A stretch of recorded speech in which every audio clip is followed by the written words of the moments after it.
Hello එන්නකො මාත් එක්ක රසම රසෙක් කරි එකක් හදන්න.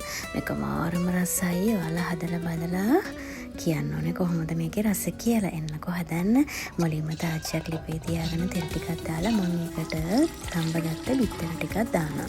මම මේ කරන්නේ බිත්තර ටික පොඩ්ඩක් බැද ගන්න එක. ඒක බැදෙන අතරතුරේම වරන්දක් ලිපේ තියන් තෙල් ටිකක් දාගෙන අපට උළුහාලු එකතු කරගත්තා. මේ මම දාන්නේ තලාගත්ත සුදු ලුණු, ඉඟුරු, එනසල් කරාමුණට කුරුදු පොත්තක්, සේර කෑල්ලක්, ඒ ටික මම දැම්මා. ඊට පස්සේ මේ දාන්නේ බේ ලීෆ් එකකුයි කපාගත්ත අමිරිස් කරල් දෙකකුයි රම්පේ කරපිංචයි. මේ ටික හොඳට තෙල් වල මේ විදිහට බෙද ගන්න ඕනේ. ඊට පස්සේ ලුණු ගෙඩි දෙකක් කපාගෙන එකතු කරගන්න. ලුණු දාගන්න තරමට හරිම රසයි. මේ මම දාගන්නේ වේලිච්ච මිරිස් කරල් දෙක තුනක් කපාගෙන. මේවා ටික හොඳට තෙල් වල බෙදෙන අතරතුරේ මම එකතු කරේ මිරිස්සුයි. ඊට පස්සේ මම දැම්මේ මේ බෙදගත්ත 3-5යි.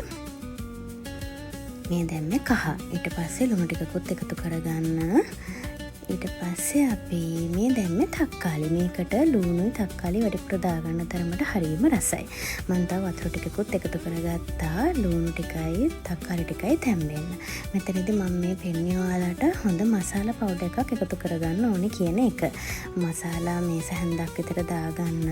ඒ ටිකත් හොඳට එකතු කරලා මම මේ පෙන්නන විදිහට හැන්දෙන් හිමින් පොඩි කර තක්කාලි ලුණු අපි චූටි වෙන්න පොඩි කරගන්න පුළුවන්. මේ මම දාන්නේ මුදවගත්ත කිරි මේ සැන්දි එකමාරක් දෙකක් වැඩිපුර දාගන්න තරමට රසයි.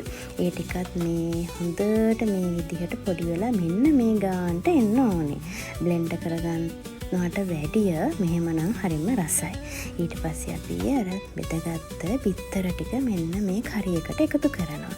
ඊට පස්සේ ඉතින් ටික වෙලාවක් තියලා තැම්බුණාට පස්සේ මෙන්න මේ ගානට ආවම කන්න තමයි තියෙන්නේ. මේක හරිම රසයි. රොටි, පරාටා, ඉන්දියාප්ප මේ හැම එකක් එක්කම රසය හදලා බලන්න.